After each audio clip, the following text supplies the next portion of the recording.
This is an article that is still readily available on the website of a primary school in Sydney.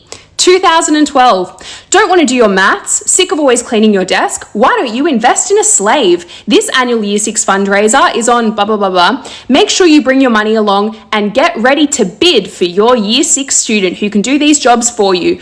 Pooling your money with other classmates is a good way to ensure that you get that slave! Exclamation point. People will be trying to move forward in life, but then there are just some group of people who are like, nope, forward where?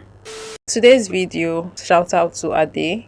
He was the one who sent this in. Tell me you grew up in an almost entirely white regional area without telling me you grew up in an almost entirely white regional area. I'll go first. Yeah, so at my primary school, we had slave day. Yeah. So basically that's where the Year 6s would come to school one day dressed as slaves. We would then have a whole school assembly, which was in fact a slave auction. And the Year 6s would proceed one by one to stand up on a podium at the front of the assembly while a teacher announced to the entire school why that person would make a good slave. Each classroom would then have a chance to bid on said slave as slave labor for the day. Now, if you were not a Year 6 student, you would essentially have to ask your parents for money, which you would then bring to school, and it would be pooled with the rest of your classroom, and that was your class's slave allowance for the day. If for whatever reason a Year 6 was not getting enough bids, they were allowed to pair up with someone else, like a 2-for-1 on slaves. Yeah, I'ma let the whole thing sink in for a second. Yeah, WTF.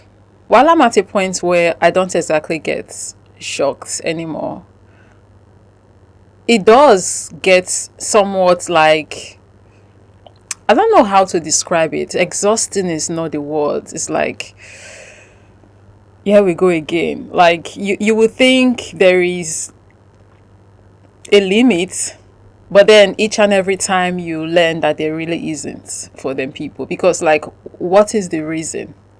Yeah, what is the reason for them doing this? And I'm going to answer that question, except for the, I believe, obvious fact that it's in a way them trying to keep alive, maybe mentally, the practice of slavery. Somehow commemorate it. They love it so much. They are sad that they don't get to do it anymore. So in their little way, you know, they are doing this because they wish they still have it. That kind of sense, right? But I also cannot help but feel like this is some kind of grooming going on. And you guys will let me know if you feel the exact same way. But I cannot help but feel like this is some kind of ritualistic ceremony to get the kids mentally prepared, okay, with the idea, practice of slavery. I genuinely believe they are doing this because they are trying to program these children to be cool with slavery, because we know that there are some of them people out there who want to bring slavery back, right? And with that in mind, I can't help but feel like, hence why I'm talking about the grooming here, I can't help but feel like they are doing this with the kids, like, you know, having this kind of practice, this kind of ritualistic culture thing going on in this school, right? They had this going on in this school because in their head they are hoping or thinking, we have to get the kids to this way of thinking. So fingers crossed for them. This is what they are doing, I believe, in their heads. Fingers crossed when that time comes and we can get back to doing this again, you know, the kids, they are at that point where they are okay with it. We've got them to, you know, be able to co-sign this and continue the culture.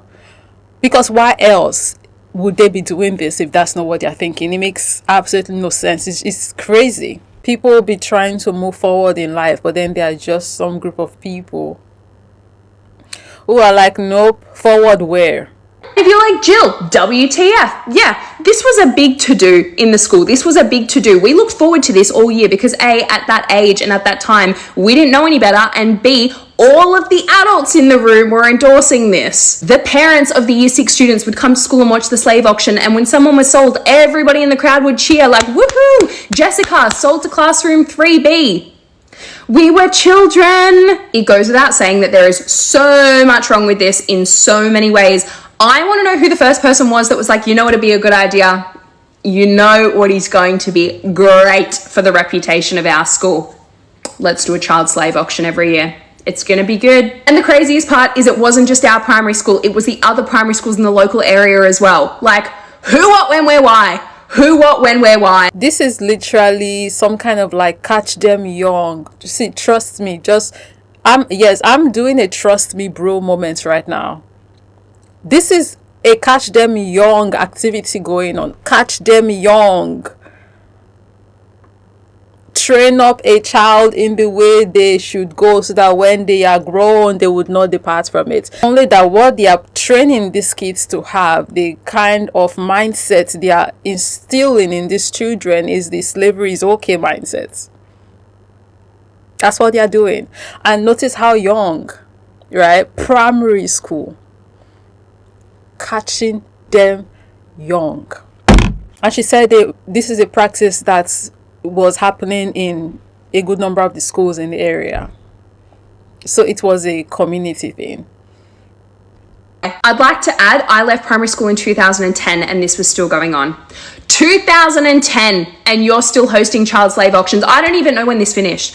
Is it still going? I actually don't know. I would hazard a guess it's probably not. But when did it stop? Because 2010 still feels very late to be doing this. In all seriousness though, how did the principal not turn around and be like, yeah, no, so this is actually that children as young as 5 are participating in bidding on slaves every year of their primary school life until they eventually get the chance to be one.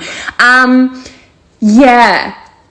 Whose moral compass was driving that one? And then when they grow up and they be doing the diabolical things, we'll be wondering like, why are these people like this? Why don't they see the humanity in people? Why are they so unempathetic? Why don't they seem to be able to just like have normal human decency and understand that doing certain things is wrong and people get hurt? They cannot have these feelings because the adults in their lives have made sure that they stripped away these feelings from them. Train up a child in the way they should go so that when they are grown, they won't depart from it. As much as I'm pro-life, I don't judge anyone for being pro-choice, and I don't want them to judge me for being pro-life. Pro-life, she said she is, but she signs off bombs. You quite literally can't make this ish up. That's how we get those kind of people. And yeah, they sleep soundly at night after doing stuff like that. And to be clear, this is not me saying all of them people are like this or all of them grew up this way. I'm speaking specifically for the ones who are like this. Sometimes psychopaths are not born. They were created. Or is it sociopaths? I've forgotten which one they said was born and which is created. Regardless, I believe you guys get the points. The reason why our world still looks the way it does right now is because to a large extent, the adults in this world are the ones who decide the kind of world that we're going to have, because they are the ones who raise the kids who are going to be future adults and leaders. And whatever skills, training, mindset they're instilling in these kids, we are going to see, the repercussions of these trainings in their adult years, right? And this is for both good and bad. A lot of people are completely shocked with what I shared yesterday, and honestly, rightfully so. It is all manner of effed up. And I think the thing that is even more troubling is that I thought this was an experience that was unique to the area that I grew up in, but there are hundreds of people in the comment section saying that this happened at their primary school and at their high school as well. So I actually did a little bit of digging and I'm going to share something that I found. This is not from the school that I went to, but this is an article that is still readily available on the website of a primary school in Sydney. 2012. Don't want to do your maths? Sick of always cleaning your desk? Why don't you invest in a slave? This annual Year 6 fundraiser is on blah, blah, blah, blah. Make sure you bring your money along and get ready to bid for your Year 6 student who can do these jobs for you. Pooling your money with other classmates is a good way to ensure that you get that slave! Exclamation point, exclamation point, exclamation point. Complete with some graphic design.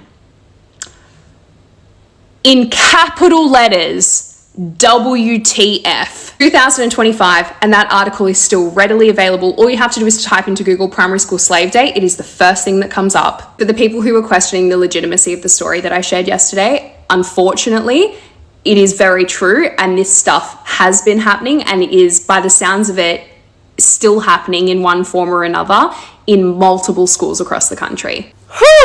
It's right. Such a lovely place, isn't it? I really don't know what to say at the end of this video, except, yeah, this is effed up. I'm sure if someone were to go to the areas this thing is happening and ask the people there, they would have some kind of justification for why this is okay. Anyways, I really don't know what else to say at this point of the video. I'm just going to leave the floor open now for you guys to take over. What are your thoughts? Let's continue this conversation down below in the comment section. Thank you very much for watching. And of course, as always, I'll be catching you in the next one.